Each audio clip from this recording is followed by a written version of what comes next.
Welcome everyone, gather round. Welcome back to the channel, or welcome to the channel if you've not seen me before. I'm going to look at these beauties. So I've got the Srixon Z Forged, I've got the Srixon ZX7 and the ZX5. So I've got three different styles of cavity on an iron, and I've got exactly the same shaft in all three clubs. So I've got the Modus 3 Tor 120 stiff in all three of them. They're all the same length. I'm going to do a bit of a comparison because I'm curious to see what the differences are between the three heads in terms of data.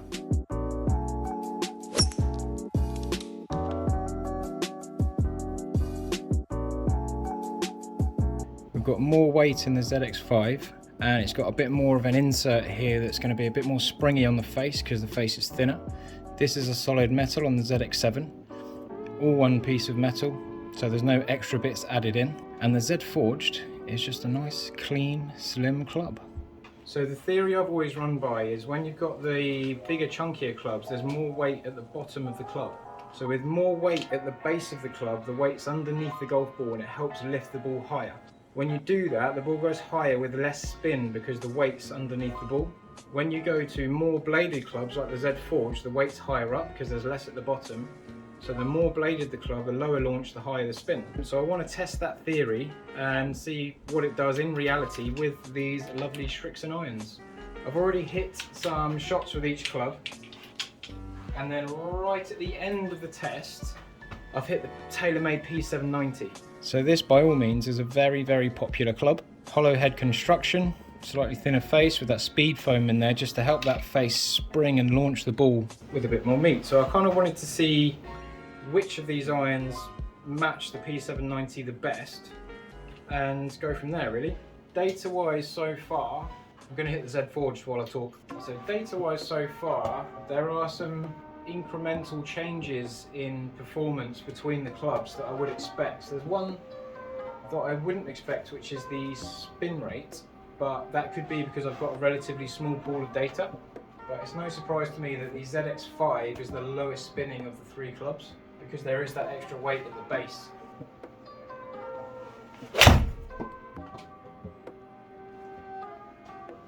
So the main thing that I found is that the more bladed club had more side spin as well. That kind of matches the idea that with a blade you can shape shots more. So the side spin was that little bit more. So at the minute I'm hitting a bit of a draw, as you can see there. It's easier to hit that draw, and if I go to a fade, I get more of a fade. So I get more contrast in that directional shape on the ball with the blade. When I go up to the ZX5, there is noticeably less curve on the ball when I'm trying to shape it. And I've been using the ZX5 on the golf course, as you might have seen from my What's in the Bag video. But generally speaking, the spins are all around the same sort of area. There's a soft blend, and I thought there would be more variance in spin. But if we run through, so we've got the Z Forged carrying at 182, ZX7, which is the next one up, carrying at 180. So there's only 2 yards between the ZX7 and the Z Forged. So they're your two smaller profile clubs, quite similar. Loft-wise, possibly not too dissimilar. Hang on a second, let me look at the loft.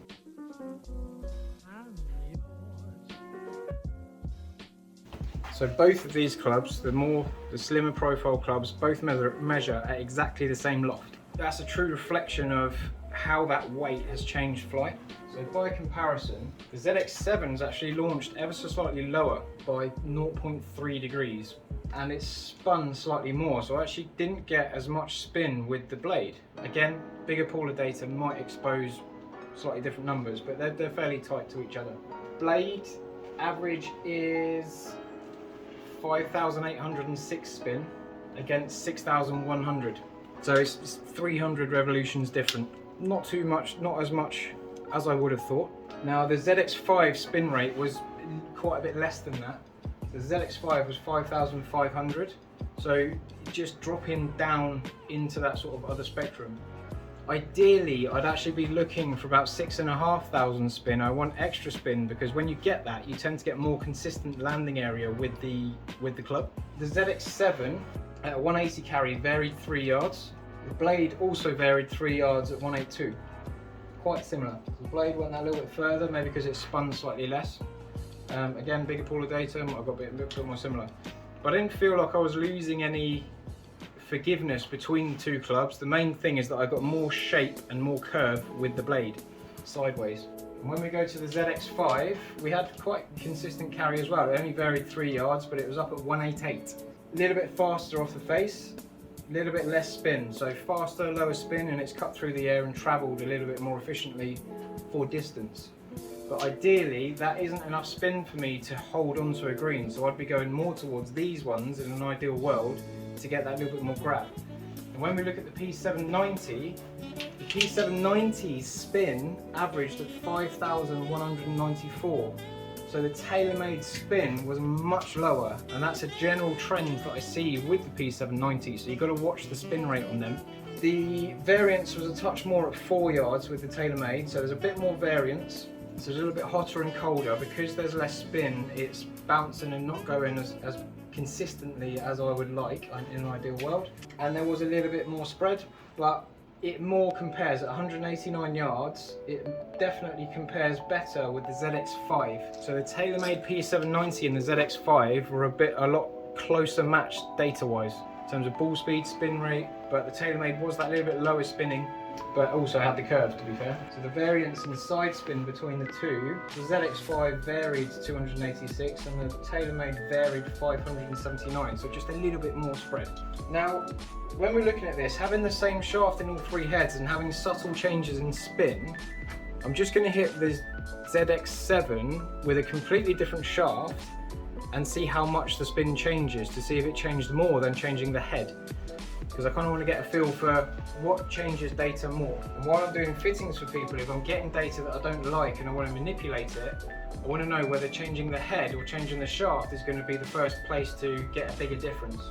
So on this ZX7 head, it screws in and out. So if I take this Modus 3 shaft out, and if I put in True Temper Elevate 95, so this is a stiff flex, so it's still the same flex of shaft, but it's a 95 gram one, so it's 25 grams lighter. So going that much lighter in the shaft, but keeping the same flex, it might just change things a bit more than we thought. Let's change the club, let's call it ball A, that'll do. So lighter shaft, same head, no other dynamics have changed. I'm just going to hit a few shots with this and see what changes in the ball data.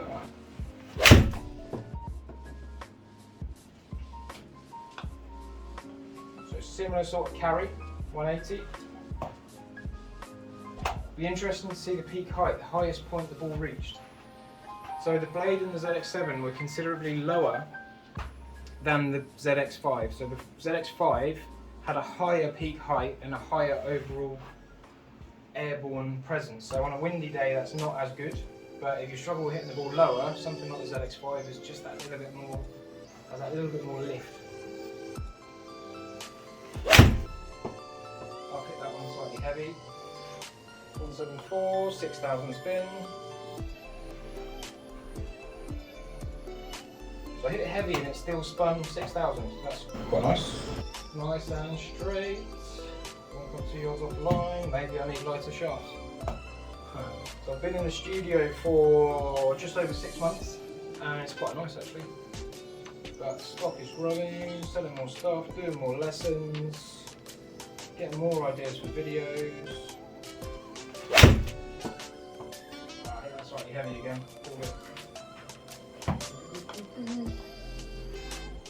But because the club's lighter, I feel like it's varying a bit more, but I've got a lot more experience to get feedback from that feel. Spin I left. Not too bad. And the ball I've been using throughout is a Z-Star. Srixon Z-Star, I'm a big fan of the Z-Star. I'm using the Z-Star Diamond on the golf course. It's a nice bit of kit. I'm hitting more heavy. Whoosh. Maybe I'm getting tired, it's late in the day. Okay, I'll do one more and then see whether the head changes the state more or whether the shaft changes the state more. Right, good swing on this. All the spins are around about the same area.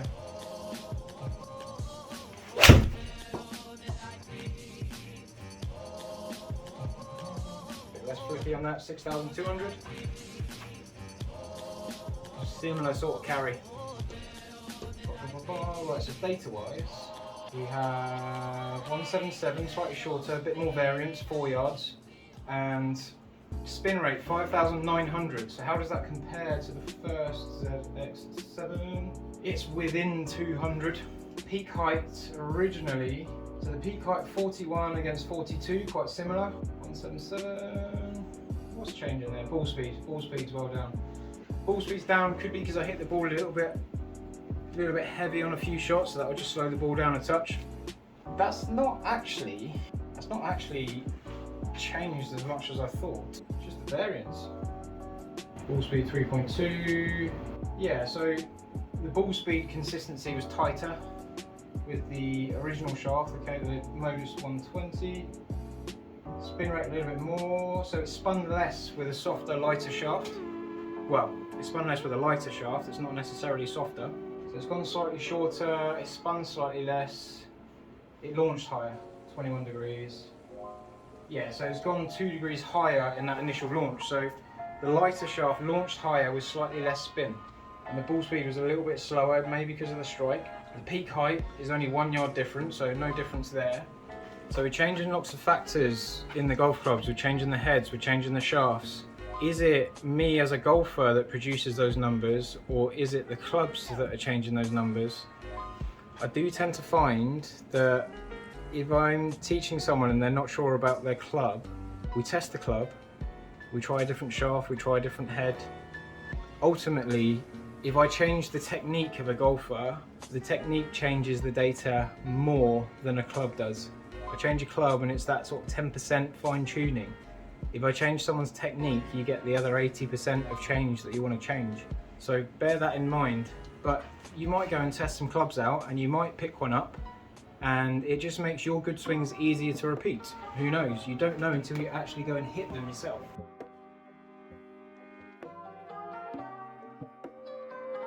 So to summarise all of that, we got some soft trends that match what I initially thought in terms of the weighting of the club.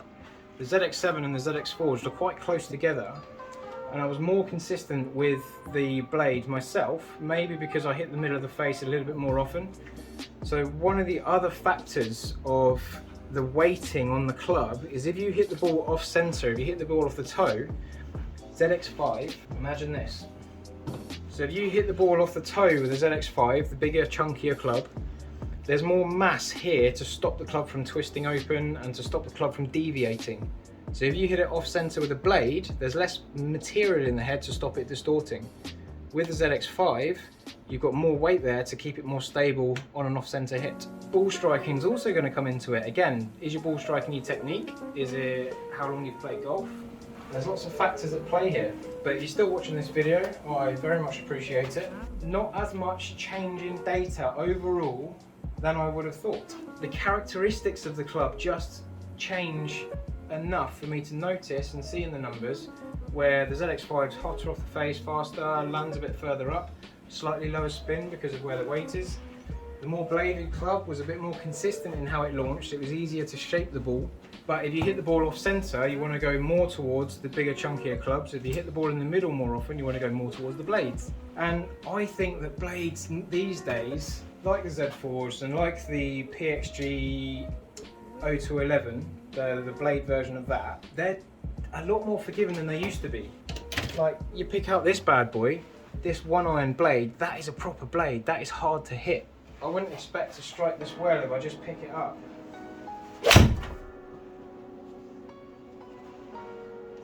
Like, I felt that distort, I felt that bend. It could be that the shafts these days are just a lot more stable. There's a lot more choice in shafts. But I am rambling on a little bit now, so I'm going to call that a wrap. I hope you found this helpful in looking at the Z Forged, the ZX7, the ZX5, and maybe a little comparison to the Taylormade P790. So the P790 better matched the ZX5 in terms of data, but you might want to look to something more bladed if you're a better golfer, because you get slightly more spin from the club. When you get that extra spin, that's when you're going to hold a green. You're going to put it over a bunker, it's going to land on the green and land softer. The P790, just be careful that your spin doesn't get too low, because when your spin gets too low, you go over a bunker onto a green and it doesn't hold as good. and the yardages vary just that little bit more. So make sure you test and try them. Get the right shaft that gets you spin above 6,000, ideally, to get the most out of the clubs. See you on the next video.